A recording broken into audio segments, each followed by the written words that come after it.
Salut à tous et bienvenue une fois de plus dans cette nouvelle vidéo où nous allons aborder la création d'une petite application du Crack Expense, donc une application qui va vous permettre de craquer en fait vos dépenses et vos revenus, tout simplement gérer vos petits portefeuilles ou vos différents portefeuilles. En fait, c'est une application simple, donc c'est comment dire, c'est en fait la base en fait de l'application que je vous montre.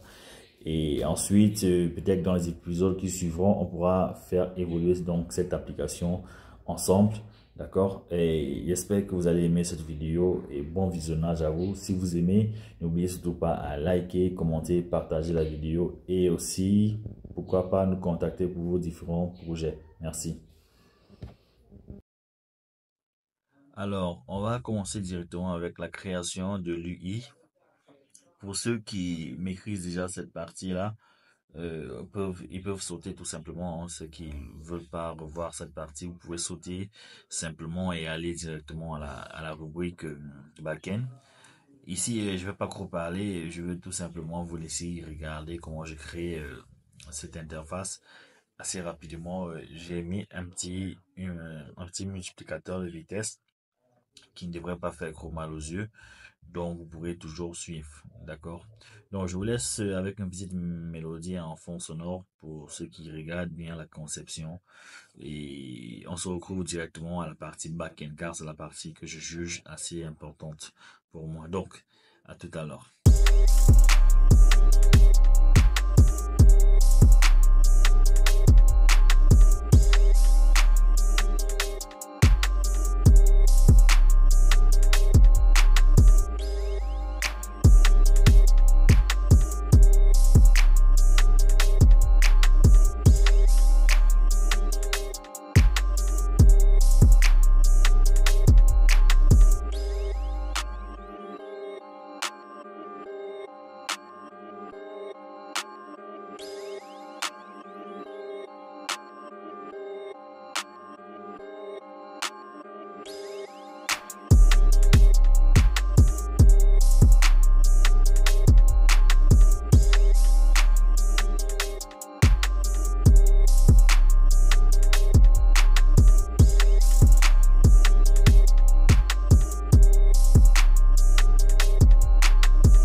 Ok, une fois que notre UI est créé, on peut passer maintenant à la partie back-end qui est assez simple.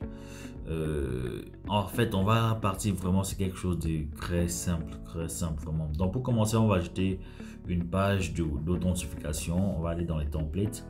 D'accord, on va chercher sur le template, je pense, j'ai un problème de connexion ou quoi. Ah ok, d'accord, ça fonctionne. Donc je vais prendre une page template ici, vraiment basique, ce que tout le monde connaît, et puis je vais presque rien toucher dans les paramètres. Donc je crée, je laisse le nom comme il est là. Je crée et puis je fais un peu de ménage, je supprime ces petits blocs d'authentification avec les sociales. Voilà, la compte. Donc là, je clique, je change un peu le nom. Je mets un truc qui ressemble à ce qu'on a en train de faire, juste ça. Et puis, je crois qu'on pourra avancer. Ok, ici, je vois les chansons là. Ok, toutes les chansons là. Ok, maintenant, je peux m'avancer dans la création de notre base de données Firebase. D'accord, je clique simplement sur Create Account, je choisis mon serveur. Vous pouvez prendre le serveur le plus proche de chez vous. Pour moi, je prends un truc aléatoirement, comme ça déjà, juste pour bosser. Et je choisis le compte avec lequel je veux créer mon Firebase. D'accord, je choisis un de mes comptes en espérant qu'il y ait encore assez d'espace pour ce compte là. Et ok, d'accord, pendant ce temps on va attendre que le compte Firebase se crée bien. Une fois il sera créé, je crois qu'on pourra bien terminer, on pourra avancer, configurer l'authentification et tout le reste. Donc on attend.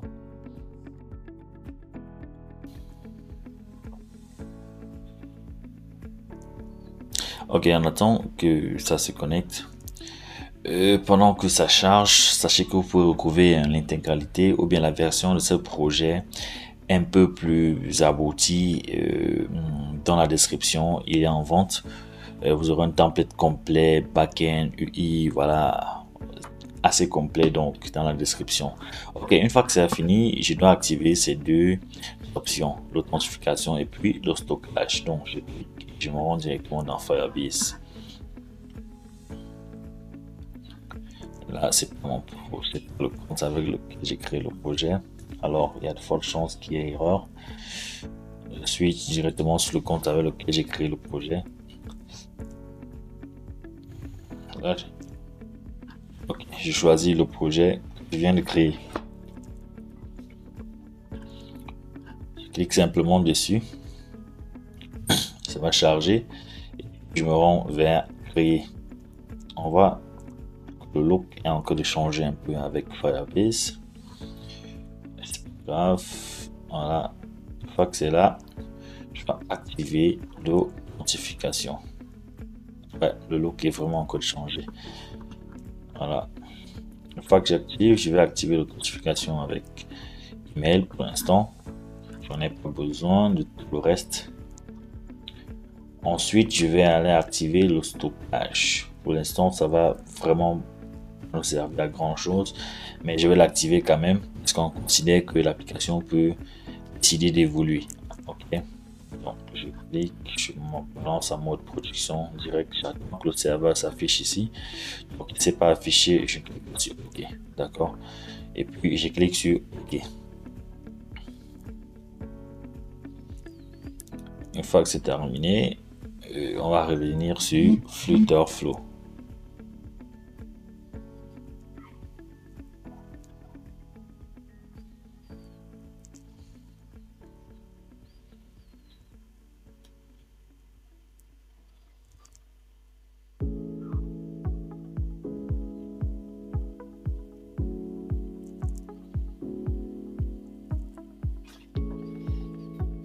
Pour ceux qui ne sont pas encore abonnés à la chaîne, n'hésitez plus, abonnez-vous à la chaîne, lâchez un like, un commentaire, ça aide vraiment, ça va nous aider vraiment à nous développer encore plus sur cette chaîne et ça va m'aider voilà, à vous produire encore plus de contenu.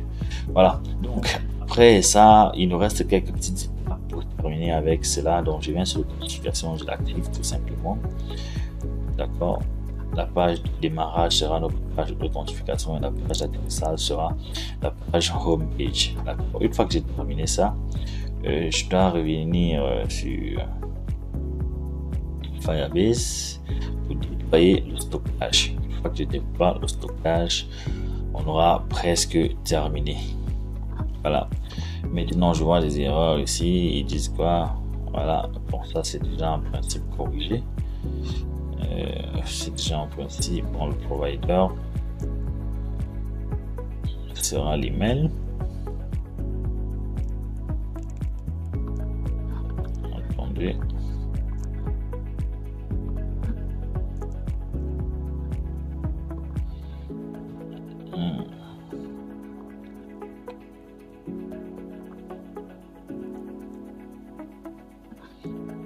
Ils ne reconnaissent pas encore d'authentification, pourtant je l'ai activé.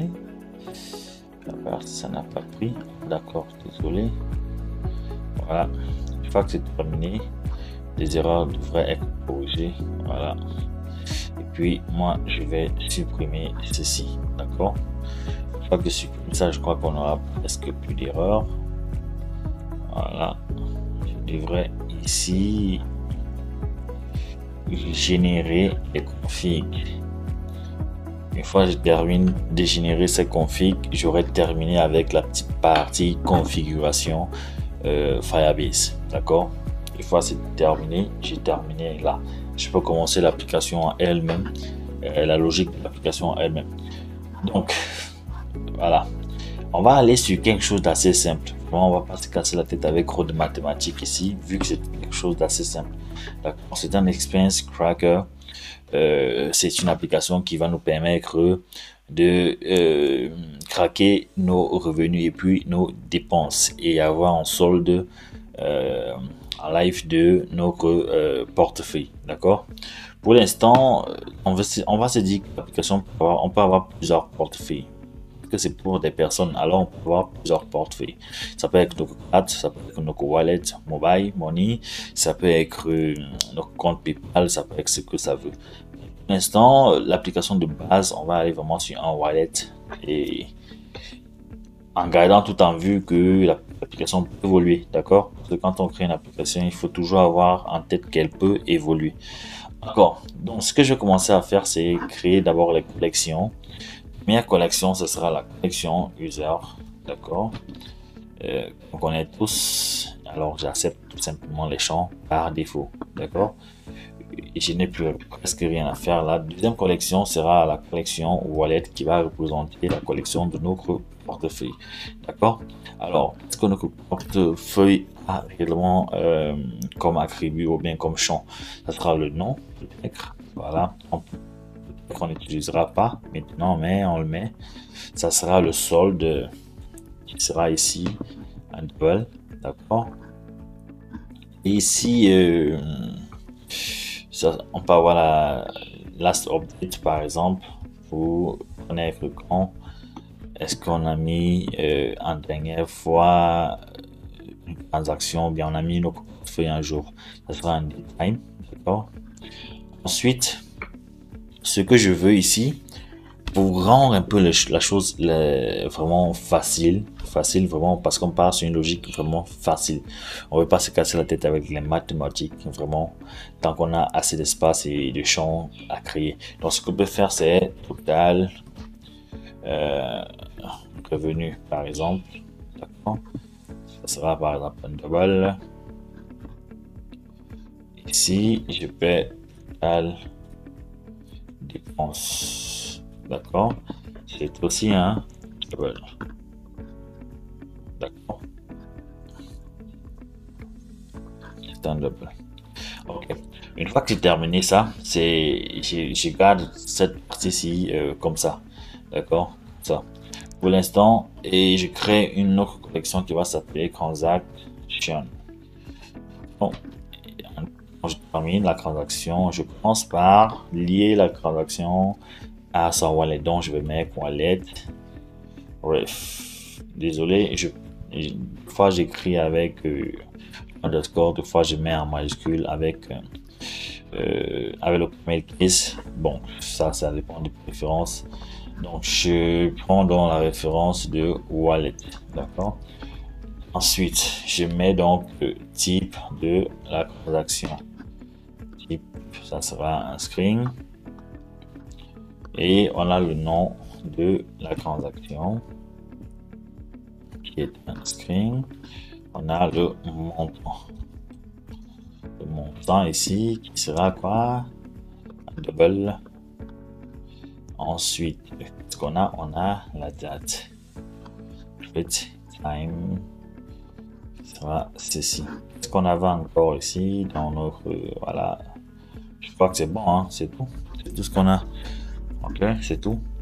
Une fois on a terminé ça, on peut venir directement dans configurer rapidement cette page qu'on a créée. Déjà de base, ce qu'on a à faire, c'est venir là. De ce conteneur, je peux décider de faire en parlant. J'ai oublié quelque chose de très important aussi.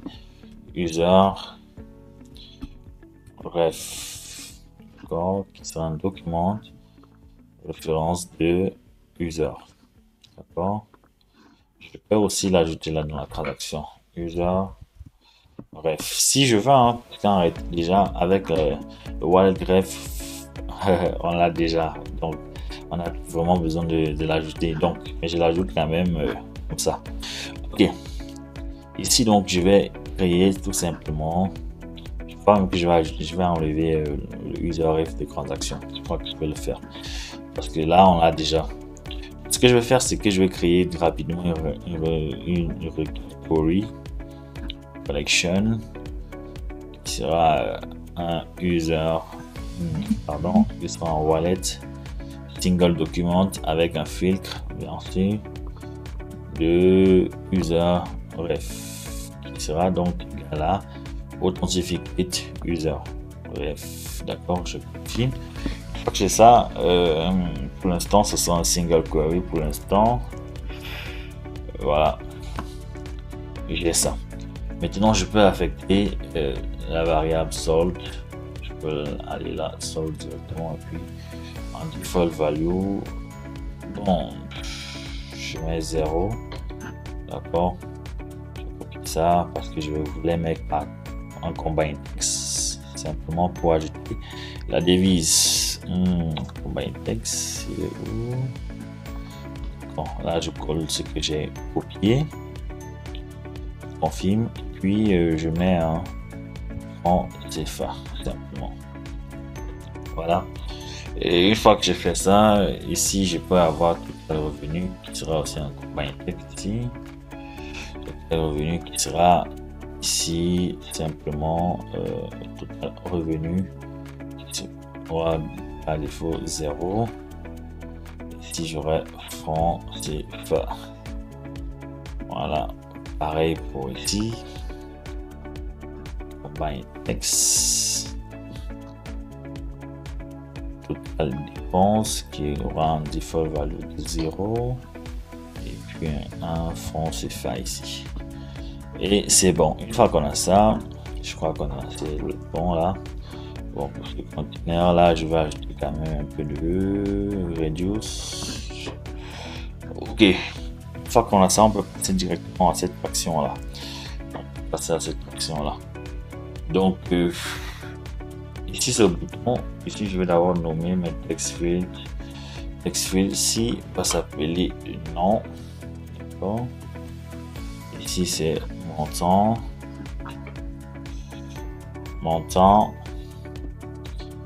Et ici c'est text field, mais je vais ajouter une action sur un date cœur.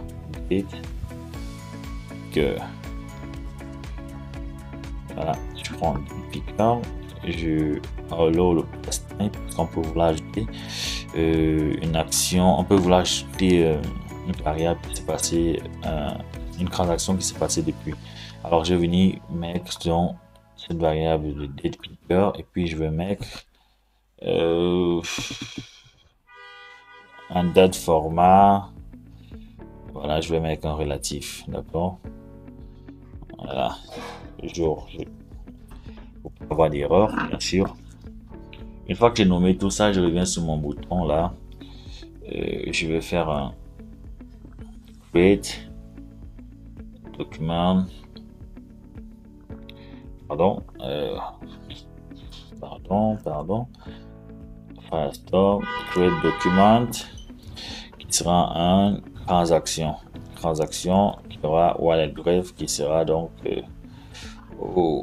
désolé, je vais devoir déplacer cette requête de wallet là au-dessus où on pourra avoir accès dans de n'importe où. Alors, maintenant je clique, je n'ai qu'à recouper wallet, je prends sa référence, j'ajoute là, et puis type. Type sera en fonction de notre, on a même nommé ça, notre type, cela va s'appeler alors je reviens sur mon bouton qui s'appelle type, je prends from variable, je viens à reject state et puis je prends type. D'accord. Non, ça sera un from variable toujours et ça sera un reject state de non. Montant, on le connaît, c'est pareil, on va aller prendre montant qui sera reject state et puis ça sera montant. Et puis en terminé, on aura qui sera tout simplement notre dette. D'accord. Une fois qu'on a fait ça, on est assez bon là. On est assez bon là.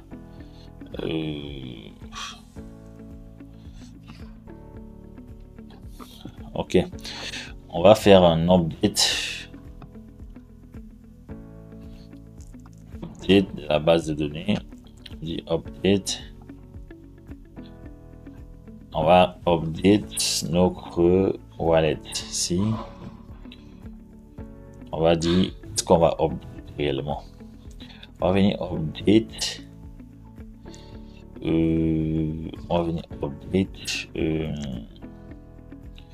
Last update d'abord, ça sera from variable et ça sera print time. D'accord.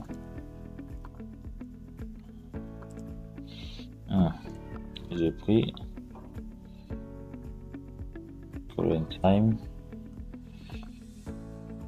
Okay. Pardon, sold, je vais update sold, d'accord, en fonction du type, voilà. Donc ce que je vais faire, je me rends compte que je peux update le solde comme ça. Si je viens là, voilà, update incrémente, il va falloir que je choisisse, je sache d'abord dans quel je viens dans incrémente. Je peux pas mettre moins ici, je peux pas. Ok, d'accord, je peux. Ok, et si on voit, on va essayer, on va tester, parce qu'on pourrait mettre une condition là. Bon, ce qu'on fait, c'est simplement, on va faire un conditional value. On va dire, est-ce que notre reject state type est égal à revenu, d'accord, tout en espérant que c'est comme ça que c'est écrit aussi dans le builder.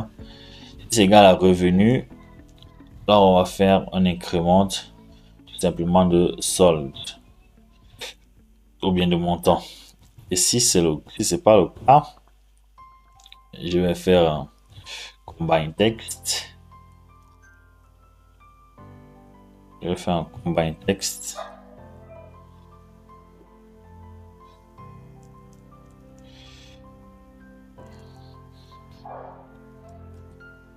Ok, d'accord, je peux pas. Ok, on va remove, désolé. On va remove. Je vais ajouter une condition ici, assez rapide. Ajoute une condition assez rapide là. Je dis ok, si type reject state égal à revenu.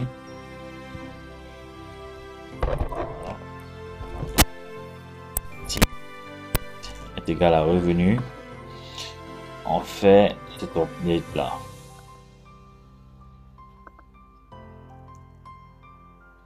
On paste cette update, mais on fait un solde, on fait un incrément. Vu que c'est un revenu, alors ça va tout simplement venir s'ajouter. D'accord? Donc, revenu, on ajoute montant. D'accord? Et on va copier cette action, on vient coller là. Si c'est le cas, ici, on va faire plutôt un incrément de montant.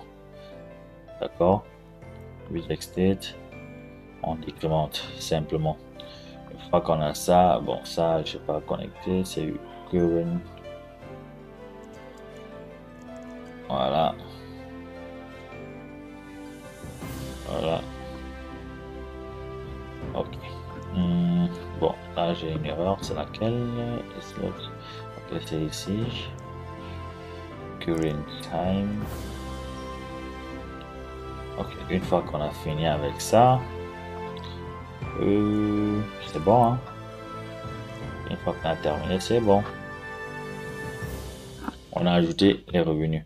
Maintenant, on peut s'attaquer ici, à cette ligne-là, à notre liste de view. Maintenant, la liste de view ici, elle devrait faire un query de transactions avec un filtre de wallet ID ref. Voilà, wallet ref qui sera donc la référence ici. Et puis on fait un ordering de date, d'accord? Et on confirme. Une fois que c'est ça, maintenant si on va ajouter une condition de visibilité ici, voilà. Si type transaction, si type est égal à revenu, voilà, si c'est égal à revenu, oh, on va copier ça. Si type est égal à revenu, alors non, ça ne devrait pas être égal à revenu, par contre ça devrait être égal à dépense. Voilà. Et puis ceci, on va ajouter sa condition aussi qu'on avait déjà copié. On colle tout simplement. Voilà, le titre, on le connaît déjà. Le titre, c'est dans la transaction. Non. La date, c'est dans transaction toujours. Date. Et puis on va mettre time et ça sera en relatif. D'accord. Et ici, on va mettre un montant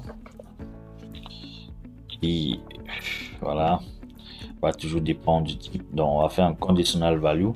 On va dire si type toujours comme on a fait tout à l'heure, si type transaction est égal à revenu. Si type est égal à revenu, alors on ajoute, on affiche tout simplement montant. D'accord. Si type est égal à dépense, par contre on affiche combine text qui est en moins et puis montant. D'accord. Une fois qu'on l'a, on peut confirmer. D'accord. Je vais prendre, je vais copier cette condition là. Elle est beaucoup utilisée. Maintenant sur la couleur, je fais pareil, conditional value et puis je colle cette condition ici, comme ça.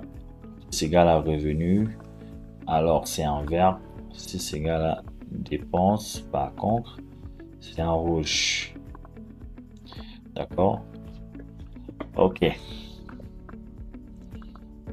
Maintenant, je dois déployer l'index ici, vu que j'ai fait un ordering. Pardon, l'index. Voilà, les rules aussi vont create account, blah blah blah blah blah, user collection.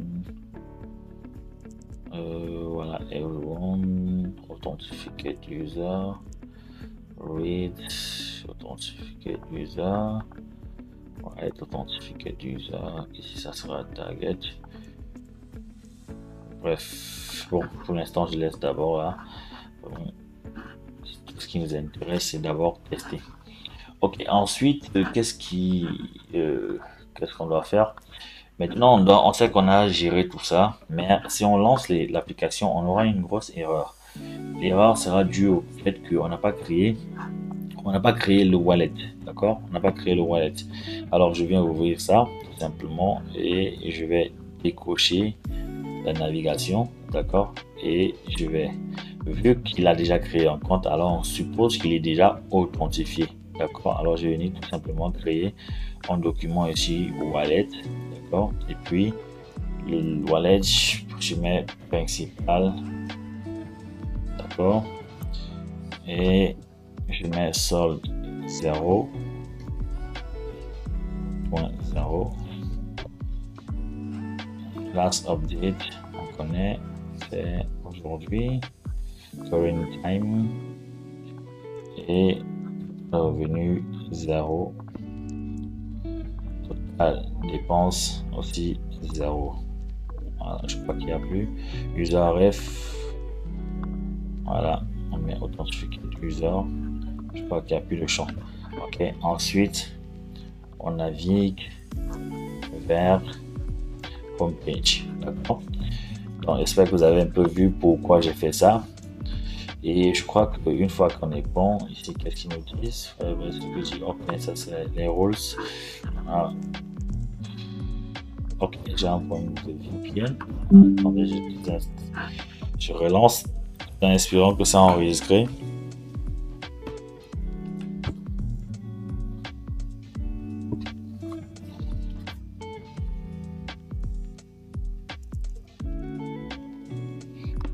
Ok, je vais vérifier. Je vérifie que l'action qu'on a ajoutée est bien mise. Ok, create, voilà. Elle n'est pas bien, elle n'a pas été bien enregistrée. Donc je refais ça rapidement. Sol 0.0, blablabla. Et puis 0.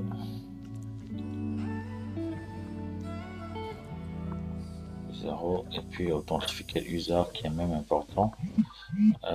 User ref, pardon. Voilà, ici, ensuite, on fait un navigate to homepage. D'accord? Une fois que c'est fini, je crois que on est prêt à faire un premier test. Je crois bien, hein? À part si on a oublié quelque chose. Ah, ok, on lance le premier test et on voit ce qui se passe. Pour ceux qui ne sont pas déjà abonnés à la chaîne, n'hésitez surtout pas à vous abonner rapidement. Ça va nous aider, nous tous, vous comme moi. Moi, ça va me donner un peu plus de punch à créer la vidéo, vu que je suis hyper occupé aussi ces temps-ci. Et pour ceux qui sont intéressés par mes services, sachez que j'ai ouvert une petite agence ici dans mon pays, mais nous travaillons essentiellement en ligne avec plusieurs développeurs Flutter Flow et graphistes pour vos prototypes Figma. Donc, nous sommes là pour vous. Venez avec vos projets, on va vous accompagner dans la réalisation de vos projets ou alors on va réaliser vos projets pour vous. D'accord? C'est assez simple. Vous n'avez qu'à nous contacter via le lien WhatsApp qui est dans la description. Et puis, nous en chargerons de vous satisfaire au mieux. Donc, merci déjà pour ceux qui sont abonnés à cette chaîne et ceux qui me suivent depuis, ceux qui chaque jour m'écrivent qu'ils aiment le travail que j'abats sur cette chaîne. Vraiment, merci. C'est vous ma vraie force. C'est vous ma vraie force en tout cas. Merci. Donc, on attend que le test s'ouvre bien et puis on teste notre application.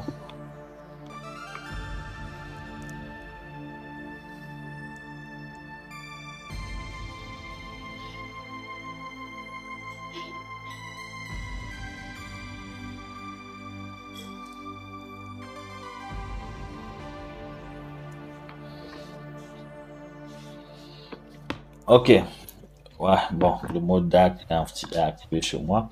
Ok, mon application s'ouvre. Je vais essayer déjà d'abord de tester l'authentification. Patrick, arobase, Afrique, outboard.com, mot de passe, mot de passe.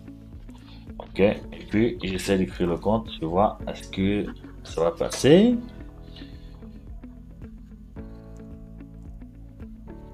Ok, le compte est créé. On voit bien que là, je suis à 0,0000. C'est bon, d'accord? Et si on veut créer une transaction rapidement, test 01, montant 100, c'est un revenu. Le jour, c'est aujourd'hui. Et puis, j'ajoute. Voilà, on voit bien que ça s'affiche très bien. D'accord? Par contre, ça n'efface pas ce qu'il y a ici. Ça, c'est une action qu'on va ajouter. Ok, je fais un deuxième test avec une dépense cette fois-ci de on va ok, on voit aussi que ici ça s'est ajouté, mais par contre ici ça s'est pas ajouté. D'accord? J'espère qu'on voit bien ça aussi. Ça, ouais, ego, bref, j'ai pas mis d'heure. Je sais pas, j'ai pas mis d'heure. Ok, dépense 100 francs. D'accord? Par contre aussi le 100 francs si ne s'est pas ajouté. D'accord? Maintenant je peux comprendre aussi si on actualise. Si on actualise et que ça donne, ça veut dire que c'est uniquement le bouton single query, ce qui est normal, hein. On devrait justement pas activer le single query. C'est une maladresse de ma part parce qu'en réalité le single query va faire la requête une seule fois. Pourtant on a besoin que la page s'actualise, donc c'est pour ça en fait. Vous voyez que là on a 0 francs, mais ici on devrait avoir des dépenses. On devrait avoir les dépenses là. On a 0 francs secret normal, mais ici on devrait compter les dépenses. D'accord. Donc, allons regarder rapidement si notre page, si on n'a pas fait une erreur, si on n'a vraiment pas fait une erreur. Parce que là, tu vois, on crée l'action, c'est bon. On fait, oh, vous voyez, qu'est-ce que j'ai fait? Ok, c'est vrai, c'est vrai. On n'a pas ajouté le champ. Ici, si c'est revenu, ça veut dire qu'on doit mettre total revenu, d'accord? Total revenu. On doit incrémenter avec ceci, avec montant. Ici, c'est la dépense. Alors, on doit faire total dépense. On doit incrémenter total dépense.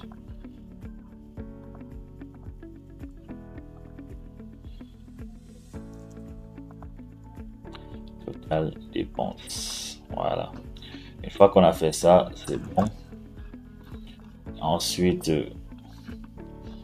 on fait un clear value. Clear value. Clear text field. Non, et ça. Voilà. Pour l'instant, allons-y. Ok, on va tester ça rapidement.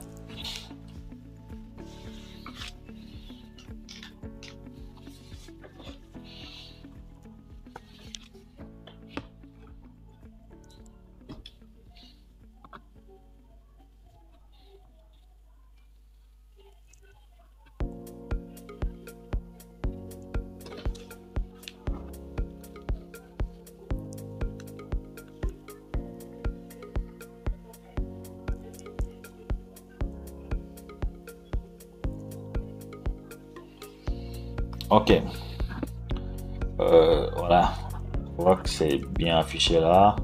Bon, on fait un autre test, test 03, montant 200 comme revenu. Et puis le jour, déjà 8, 7 heures, oui, c'est vrai, c'est normal, hein, c'est normal, ça affiche comme ça, c'est très normal. D'accord. Ici, 200, oui, voilà. Et ici, ça affiche bien, c'est très bien. D'accord. Dernier test, 04, montant 50. Toujours aujourd'hui.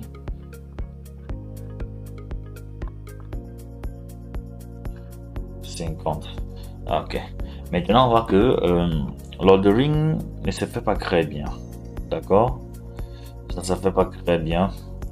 Euh, c'est justement à cause de mon date picker, le formatage et tout que j'ai balancé.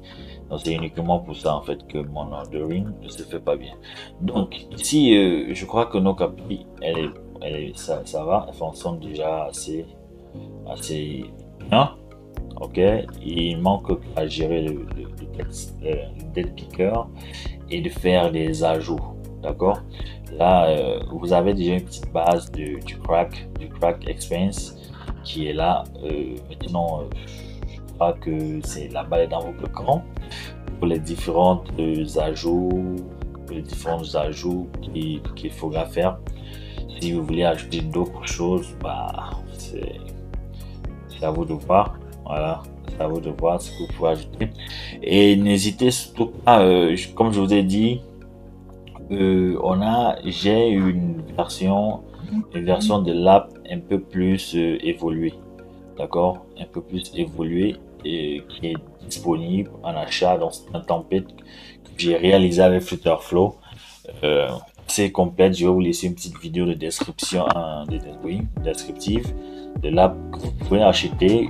Il coûte 150 euros le template. Donc, vous pourrez l'avoir tout simplement en cliquant sur le deuxième lien dans la description. N'hésitez surtout pas si vous avez des projets que vous souhaitez qu'on réalise ou que vous souhaitez un accompagnement dans vos différents projets. N'hésitez surtout pas de nous contacter via nos contacts WhatsApp qui est aussi le contact WhatsApp pardon qui est dans la description. Donc merci déjà de nous avoir suivis et puis on se dit à la prochaine. Merci et ciao.